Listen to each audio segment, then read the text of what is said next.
This is Chef Michael Barlozzari from Coma Restaurant. Welcome, Michael. Thank you, Tina. Michael is paying tribute to his Nona. Yep. We just lost Nona. She was 100 years. So these are one of the dishes that she used to make. Mind you, we're kind of jazzing it up a bit, but it is something that she used to make for us back in the day, and yeah, it pays a little bit of homage to her. So this is a braised meat dish. You're using T-bone steak today? We're using T-bone, yeah. We love to beef rest, so we're going to actually just season it a little bit. And what we're going to do is we're going to sear it first. Okay. Season with a little bit of salt and pepper, Okay. and just a little bit of steak spice. And then, obviously, you want high heat when you're searing.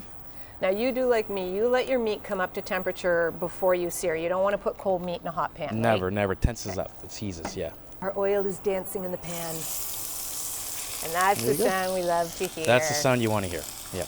Awesome. Now we're not trying to cook this through. We're just trying to get a nice sear on it, caramelize a little bit of the meat on the outside. Both sides, and then we're just going to finish it with in the oven. Okay. With the braising liquid, yes. Okay, and we're doing a low, slow cook when we braise. Yeah, low and slow always. Where do you tend to go, like a 300 degree? Even lower. Even lower. If we can get away with about 150, if we started early on in the day, and we just carry it over through. What do you start with in your braising liquid when you're doing beef in particular? Usually red wine. Red wine. We always do glaze with red wine. Okay. Yeah. I think we're good here. All right. Oh, just a nice color. A beautiful color on this. Awesome. Beautiful. Take this out. Put it on our plate. I'm just going to throw some onions in there now. Now this is every average person's dream, is to be able to cut like a chef. Still cut ourselves every day. You still cut yourselves every day. I was very nervous about doing it on TV. I was actually. We're done with the knife work now, so we're all good. is good. Thank you. You don't want to season them too much because you're going to have a little bit of sodium already on the beef. Right. And then we're using a finished tomato sauce that does have a little bit of sodium in it as well. Okay. So we're just getting that color onto those onions now. And is that the pan that's going to go straight in the oven? It is. Yeah, Okay. you can. Okay, so we're going to just put the steak right back in. Okay. And we're going to deglaze now. So Italian cuisine, we're going to use Italian wine this time. I think we didn't have a core. I didn't bring a...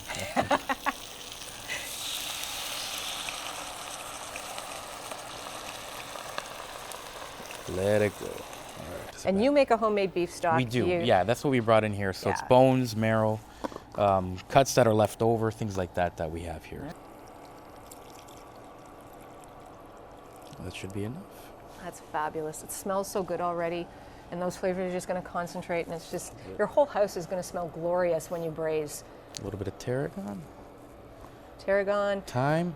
A little bit of basil. Now we're going to add a little bit more at the end because herbs will always tend to bitter up on you when you're cooking them. Here we just and just a little tomato sauce. Now this is already pre-done. Okay. So it does, like I said, it does have some sodium in it, but you just need a little bit. All right. That's absolutely beautiful. And we're good. We're pretty much. So you'd foil this or put a lid on it, pop it in the oven. Yeah. And if you have the time, long time, low temperature. We have a beautiful finished piece. Now we've taken it out and we're letting this reduce so that the sauce is nice and thick and is going to coat our pasta. And in the meantime, Mike, you're going to prep that pasta and all the goodness that's going to go with it. Yeah, the accompaniment that goes with the dish. Yeah. So we're going to do a little bit. It's homemade rigatoni. Oh, are we starting out with pancetta? This is pancetta and guanciale mix. Okay. Okay. So now guanciale is beef cheek. Pork cheek. Pork cheek. The jowl. Sorry, the jowl of a pig. Yeah. Beautiful. And these are salt cured.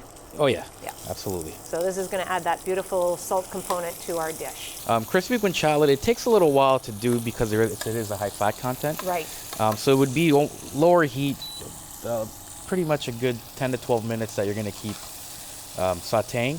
So these are just some regular mushrooms. Okay, but you could mix it up, use a wild mushroom mix. Oh yeah. So those mushrooms are getting some good color. Yeah, these we're going to just let roast. Okay, so we're adding the rapini in. So this is just blanched. Nothing else has been done to this. Just blanched. Blanched with a little bit of salt water.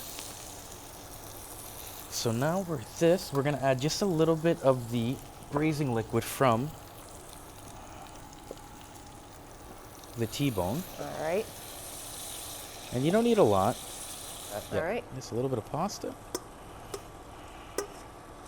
So what kind of cheese are we using? Pecorino. Pecorino. So pecorino being a sheep's milk cheese, has that really nice little bitter edge to it. So just a little bit of fresh herbs. And then just a handful of tossed arugula. So arugula, we know it as rocket in the US, although it's become more popular as arugula these days. So we'll do that. Move this over. That is lovely. Now it's always gonna break on you. So a little bit more cheese. Now here we're gonna hit it with a little bit of truffle. Really? Truffle? Just because I know you love it so much. Oh, yeah. Look how beautiful that is. And just a little bit of arugula. And more cheese. More cheese. More cheese, please. There's never enough cheese. 'Cause they have a great product. They do. Even their bocconcini's Their fantastic. bocconcini's good. The ricotta is spectacular. There are so many levels and layers of flavor in this. Like when you release the bacon fat and things, then it kind of incorporates again back into the pasta. It does help. And then when you eat the beef with the arugula and everything together. But I really loved spending this one-on-one time with Likewise. you, and to be able to learn something new from you.